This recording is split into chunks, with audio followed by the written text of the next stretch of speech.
We can't walk anymore. Can we stay one night? Old couple said. What Hell's Angels did is speechless. Before the engines start and before the first snowflake lands on leather, tell us in the comments. Where in the world are you watching from right now? We read them, every single one. Your comments remind us how far these stories ride. And hey, if powerful emotional biker stories are your thing, hit that subscribe button to Bikers Hype right now and help us reach our first 1,000 subscribers. It costs nothing, but it keeps these stories alive. Now, let's ride into a story about judgment, redemption, and the kind of angels that don't fall from heaven. They roll in on chrome. Angels on the Ridge of Bikers, Hype original story, Ye. Mountain roads stretched empty under a sky brushed with fading gold. Snowy peaks cut a jagged line against the last light of day, shadows spilling down into the valley like ink, swallowing the trees, the signs, the cracked asphalt. The wind that moved through those ridges wasn't gentle. It was the kind that bit through denim, chewed on bones, and reminded anyone caught in it that winter had a mean streak. Far below, the tiny town of Ridge Point glowed like a tired ember. A gas station with 2 pumps, 1 liquor store, a diner that never changed its signboard specials, a mechanic shop that never stopped smelling like oil, and a neon sign flickering outside a low-brick building at the edge of town. Iron Haven Hell's Angels Ridge Point, Chapter 63 in the cold. The neon buzzed and blinked, bleeding red and white over rows of parked Harleys lined up like steel wolves waiting at the edge of civilization. From inside came laughter, clinking glasses, the crackle of old vinyl playing rock from a time when amplifiers roared and hair was long enough to catch the wind. Cigarette smoke curled under the yellowish lights. Leather creaked. Patches flashed. But outside, on that lonely stretch of road leading down from the mountains, there were only 2 people, an elderly couple, moving slowly, holding hands like it was the only thing they had left. Henry Whitlock had known hard winters all his life, but this one felt personal. His boots crunched on the gravel shoulder as he walked, every step heavier than the last. His right hand gripped a worn wooden cane, the end of it stabbing little holes into the frozen dirt. His left hand held on to something far more fragile. Marjorie, her fingers were cold in his. Too cold. Their pickup had died on a blind curve 10 miles up, smoke coughing out from under the hood like its last tired breath. He tried everything he knew, checked the lines, banged the side of the engine block like that ever fixed anything, cursed it, prayed over it, but the truth was simple. The truck was gone. The signal was dead. The sun was sinking, and his wife's breathing was getting worse. Just a little further. "Sweetheart," Henry whispered, voice ragged but steady. "I see lights down there. We're close." Marjorie's steps had shrunk to shuffles, her breath coming in thin, shallow threads. She'd wrapped her old wool coat tight, but half her face was pale, lips tinged blue. Wisps of white hair fluttered from under her knit hat, catching the last light of the dying day. "Henry," she murmured. "I'm fine." She wasn't. He knew it. She knew it. But their granddaughter didn't. Their granddaughter, born 3 weeks ago in a town called Birch Valley, 80 miles beyond those mountains, waiting in a house they hadn't seen, in arms they hadn't held for 3 long, stubborn years. That was the weight that kept them walking. By the time they reached the edge of Ridge Point, the temperature had dropped like a stone. The sky went from gold to iron gray. Their fingers hurt. Their joints burned. Their hearts pounded for all the wrong reasons. The town didn't look like much. A few lights, the hum of a generator, the faint echo of music. Then Henry saw it. Neon wings, skull, letters, Hell's Angels. Chapter 63. The sign crackled, casting red over the snow. Marjorie leaned weakly against the brick wall beneath it, chest heaving. "Henry, I don't think I can walk anymore," she whispered. He stared up at the emblem. He'd heard stories his whole life. Everybody had troublemakers, outlaws, men you crossed the street to avoid. He swallowed. Then he looked at his wife. He raised his hand and knocked, the sound inside iron. Haven died like someone hit a switch. Music kept spinning on the turntable, but suddenly it felt far away. Dice hovered mid-roll. A cue stick paused before it struck. The room turned toward the door as the cold shoved its way in. Standing in the doorway was not a rival club. Not a cop. Not some drunk looking for a fight. It was an old man, holding up a frail woman, both covered in frost. Henry cleared his throat, the words catching. "We can't walk anymore," he said quietly. "Can we stay one night?" Silence. Then a chair scraped. A man rose. He was huge, broad-shouldered, gray-bearded, leather vest heavy with years of miles and scars and stories. His patch read, "Rex Dalton, President Rex," looked at them for a long moment. The room waited. His voice, when it came, rumbled low but strangely gentle. "Get them by the fire," he said. "Now." Nobody argued. Hawk, tall, tattooed, with kind eyes that didn't match his reputation, moved first. Trigger followed, steady and fast. They eased Marjorie from Henry's arm, but it wasn't rough. It was careful, respectful. The heat inside hit them like mercy. Marjorie's knees buckled. Hawk caught her. Rex snapped his fingers. Blankets. Tea. Now. Diesel, stoke that fire. Jacks, off the jukebox. Something soft. Within seconds, leather-clad men the town called dangerous were moving like a trained rescue crew. Coats came off shoulders. Blankets unfolded. Boots stomped closer to the hearth as the flames climbed higher. Marjorie sank into a worn armchair near the fire, eyes fluttering. Henry stood beside her, hand resting on her shoulder. Overwhelmed. "We didn't mean to intrude," she whispered. Rex crouched down to her level. Voice quiet. "Ma'am," he said, "you're not intruding. You're home till morning." Home. The word sank deep into the room.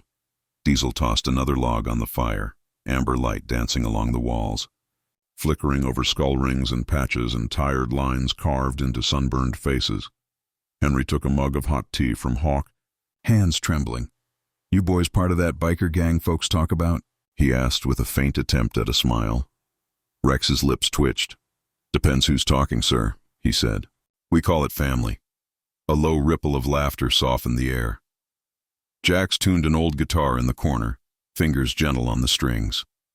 A slow, warm melody filled the room, threading through the crackle of fire. Diesel settled on a crate near the hearth, elbows on his knees. "Where you two headed this late?" he asked. Henry stared into the flames.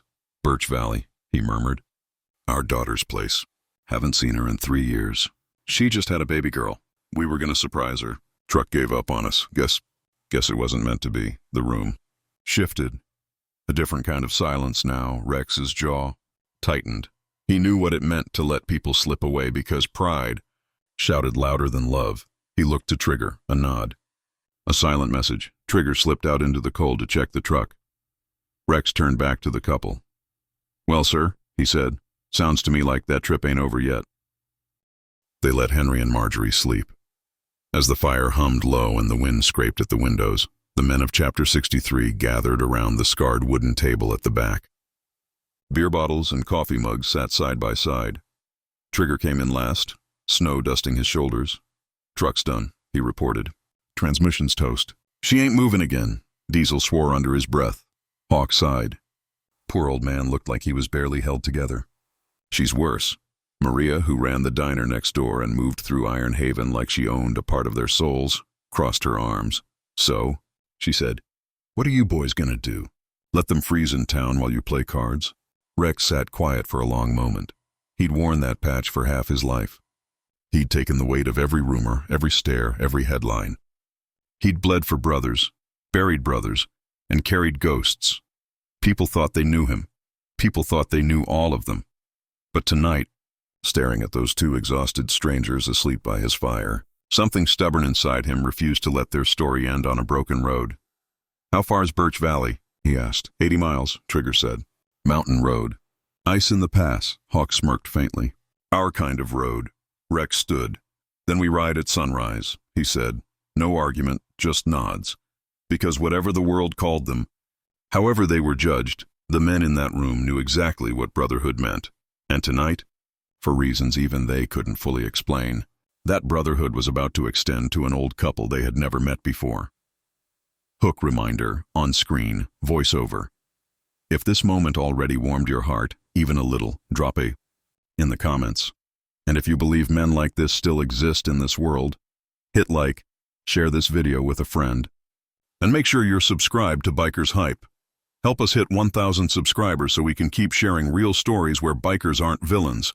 They're guardians of the road. Now, back to the ride. Morning came cold and silver. Frost gripped every surface, seat, steel, spokes. The bikes sat in a row outside Iron Haven, armored in white, like they'd slept under the breath of winter itself. Rex stepped out, breath fogging, leather creaking, boots crunching icy gravel. One by one his brothers joined him. Hawk, Diesel, Trigger, Jax, Rooster, Tank, Ghost, Cutter, Bishop, and Ace.12 engines waiting.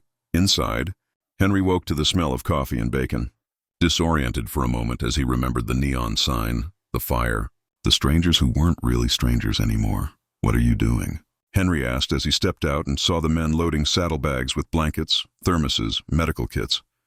Rex walked over. "We're taking you home," he said simply. Marjorie blinked. "Home?" she whispered. "To your daughter in Birch Valley," Rex replied. "You've walked enough, ma'am." Henry shook his head. "We can't ask." "You didn't," Rex cut in gently. "We offered." They helped the couple into an old support truck Diesel had fixed up for hauls and breakdowns.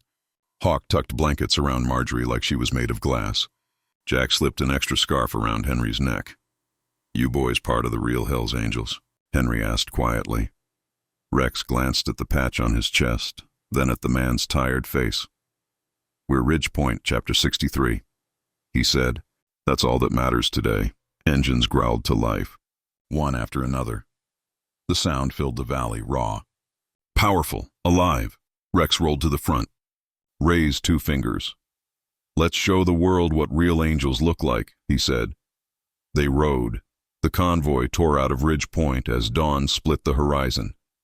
6 bikes in front. The truck in the center, 6 more in the rear. A moving fortress of leather and steel. The tires hissed over thin ice. Snow crunched where the sun hadn't touched. Pines leaned in, heavy with frost, as if to watch. Inside the truck, Marjorie sat wrapped in blankets, hands cupped around a steaming cup. "Henry," she whispered, staring at the Harleys riding on either side of them. "I never thought men like that would do something like this." Henry squeezed her hand, voice husky. "Maybe they ain't who the stories say they are. Marge, maybe angels just wear different colors these days." They rode through switchbacks carved into cliffs, past drop-offs that fell into shadowy nothing. The truck struggled on inclines. Whenever it lagged, one of the boys dropped back, Hawk riding close enough to tap the door, Diesel giving a thumbs up, Ace making faces at Marjorie, until she laughed. At their first stop, a rundown gas station where the pump handle stuck and the bathroom door didn't lock. The locals froze. Patches, leather, Hells, Angels. Every worst assumption walked in on heavy boots. Until they saw the old woman in the truck, smiling and waving. A teenage boy filling up his sedan stepped closer, voice low. "Ma'am, are they bothering you?" he asked. Marjorie let out a soft laugh. "Oh no, son," she said. "They're protecting me." The boy looked over at Rex, who stood by his bike watching the horizon, shoulders broad, expression unreadable. Respect shifted quietly into the space where fear had been. They rode on, higher, colder, better. Halfway to Birch Valley, the mountain decided to test them. The road narrowed, hugging the cliff, icicles hanging like teeth from the stone overhang. Around the next bend, they saw it. A rock slide, boulders, branches, snow-packed debris blocking half the road. Diesel killed his engine, boot thudding as he stepped off. "Ain't no getting through that easy," he muttered. Rex dismounted. "We'll make a path," he said. For hours, men with reputations as outlaws became laborers of mercy. They hauled rocks with bare hands. They pushed aside tree limbs, worked in silence broken only by grunts, laughter, and the occasional curse when a frozen branch snapped back. Marjorie watched from the truck, eyes shining.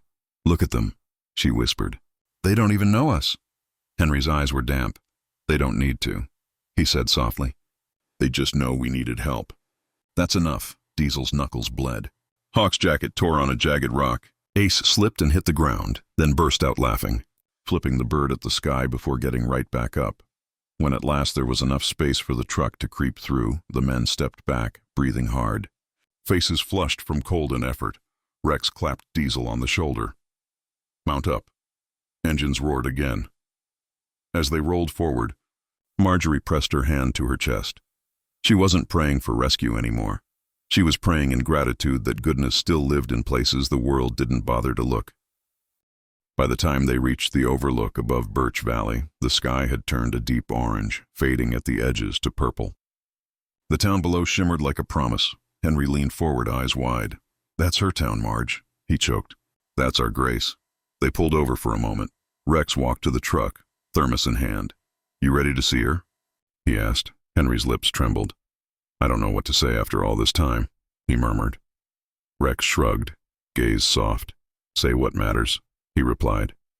"I love you. The rest works itself out." Marjorie reached out, resting her thin fingers over Rex's scarred knuckles. "You boys carry a lot of stories, don't you?" she asked. Rex met her eyes. "Some heavy," he admitted. "Some worth the wait." He glanced back down at the lights of Birch Valley. "This one?" His voice lowered. "This one's worth more than most." They rolled into town slow, respectful. People turned. Forks paused in diners. Hammers paused mid-swing at the hardware store. Conversations cut short. Hell's Angels patch. Elderly couple in a truck. The math didn't make sense. Yet. On Maple Lane, the convoy stopped before a modest blue house with a small porch and a crooked mailbox. "That's her place," Henry said, voice breaking. One of the bikers jogged up and knocked. The door swung open. A young woman with tired eyes and a baby on her hip blinked into the fading light. "Can I help?" she started. Then she saw them. "Mom?" she gasped. "Dad?" The mug in her hand hit the floor and shattered. Marjorie didn't feel the ground as she moved. Her legs didn't work right, but her heart dragged her forward. Henry caught her arm. Together they reached the steps. Grace met them halfway. The three of them collided in an embrace that squeezed 3 years of silence, of pride, of unsent letters into one tangled, shaking moment. The baby let out a soft sound. Even the bikers looked away, throats thick. Grace finally glanced past her parents to the line of men standing in the cold. "Who are they?" she whispered. Marjorie turned, tear-streaked and smiling. "The Hell's Angels, honey," she said softly. "But I call them angels for a different reason." Grace tried to insist they come inside. "We don't want to intrude," Rex said. "You brought my parents home alive," she shot back. "You're coming in." Inside it smelled like stew and coffee and baby powder and second chances. Boots came off at the door. Big men tried to make themselves smaller around fragile furniture. Hawk ended up in a rocking chair that creaked under his weight, baby giggling in his arms. Diesel did peekaboo until the child's laughter filled the room. Henry sat on the couch with his granddaughter bundled against his chest. Marjorie moved slowly from face to face, murmuring thank you so many times it stopped sounding like 2 words and became a kind of prayer. Rex stood near the window, arms crossed lightly, watching the snow fall under the street lamp. Grace stepped beside him. "I don't know what people say about you," she whispered. "But tonight," I saw the truth. He gave a faint smile. "People see leather and noise," he said. "They don't see what's under it." "What's under it?" she asked. "Family," he answered, across the street. Neighbors had gathered, staring through frosted windows, minds trying to rewrite everything they thought they knew. Sheriff Miller's car idled by the curb. "I've seen them raise hell," he muttered to no one in particular. "Never seen them raise hope." But here they were. When the time came to leave, the hesitation was everywhere. "You sure you won't stay?" Grace asked. "I can make beds. We have blankets." Rex shook his head. "Some rides," he said. "You end at the door. Then you let the family part take over." He turned to go, but Marjorie stopped him. In her wrinkled hand was a small wooden cross on a thin string. The edges were worn smooth from years of fingers worrying over prayers and worries. "My Henry carved this when times were hard," she said. "It's seen us through more than I can tell you." "I want you to have it." Rex froze. "Ma'am, you gave us back our family," she said. "The least we can do is give you a little faith for the road." He took it gently, thumbing the grain. "Thank you," he said quietly. He slipped the cross into his vest, over his heart, where the patch sat, where people thought they already knew the whole story. Engines roared again as they mounted up. Grace held her baby on the porch. Henry and Marjorie stood beside her, waving. Neighbors stepped out. Some clapped, some just stared, wonder loosening their suspicion. The Angels rode off into the dark, leaving behind exhaust, tire tracks, and a story that would outlive all of them. The ride home was quieter, no rush now. No race against dying light, just long miles, humming engines, and men alone with their thoughts. Diesel pulled up alongside Rex under a sky fat with stars. "Prez," he called over the rumble, "you think the world will ever see us the way that family did?" Rex kept his eyes on the road. "Maybe not," he said. "But that ain't why we do it." Hawk chuckled in his helmet. "Then why?" "Because the road's full of people just trying to make it home," Rex replied. "If we can get even one of them there, then we're exactly what our patches say we are." By the time Ridge Point's lights blinked into view again, the sun was slipping back up, smearing pale gold over the mountains. At Iron Haven, Maria waited with coffee and biscuits, apron dusted with flour. Eyes sharp. "You boys been out all night?" she asked. "Had a delivery," Rex said. "What kind of delivery needs 12 Harleys?" She narrowed her gaze. Rex glanced at his brothers, then back at her. "The kind that restores faith," he said. She studied their faces. Exhausted, quiet, and proud. "You helped someone again," she said softly. He didn't answer. He didn't have to. 2 days later, the story hit the town paper. Maria dropped it on the bar. Rex wiped his hands, unfolded it. Local biker club escorts, elderly couple to family in Birch Valley. Witnesses say angels is the right word after all. The black and white photo showed Henry and Marjorie standing on Grace's porch, the baby in their arms, bikers around them. Half smiles and awkward pride on faces unused to cameras. Diesel whistled low. "Never thought I'd see our name in print without a mugshot," he said. "Don't get used to it," Rex muttered. But the corner of his mouth curved. He slid the paper under Marjorie's wooden cross, which now hung above the bar. Days passed, then weeks. The story didn't die. Truckers told it at midnight diners. Writers repeated it at gas stations. A bartender 3 states over recounted it to a stranger in a leather vest. A rival club president heard it and nodded with rare respect. Ridgepoint adjusted. 2. Shopkeepers waved when the Angels rode through town. Kids on bikes tried to imitate engine sounds and did poor versions of biker salutes. Sheriff Miller still watched them, but the edge had dulled. There was something like trust now, or at least curiosity. Then came the night Rex walked outside Iron Haven and stared up at the "Welcome to Ridge Point" sign at the edge of town. He reached into his vest, pulled out the wooden cross. The men behind him frowned. "You sure, Prez?" Hawk asked. "Thought you were keeping that." Rex stepped to the post and hung the cross beneath the sign, where the first light of morning would always hit it. "I am keeping it," he said. "We all are. Let the town see what we stand for before they decide what we are." The wind tugged at the small cross. It didn't fall. Neither would they. Months later, the story reached far beyond Ridge Point. Someone filmed a retelling. Someone shared a picture. Someone wrote about the Hells Angels who rode 80 miles through winter to reunite a family. Some believed it. Some didn't. Didn't matter. Inside Iron Haven, a small wooden plaque hung beside the chapter emblem. Diesel had burned the letters into it himself, tongue sticking out in concentration. It read, "Some ride for freedom. Some ride for brotherhood. But the greatest ride is the one that brings someone home." One night, when the bar was closed and only the embers in the fireplace glowed soft, Rex stood alone beneath that plaque. The wooden cross hung just above the newspaper clipping. He rested his hand lightly against it. "You gave us back our family," Marjorie's voice echoed in his memory.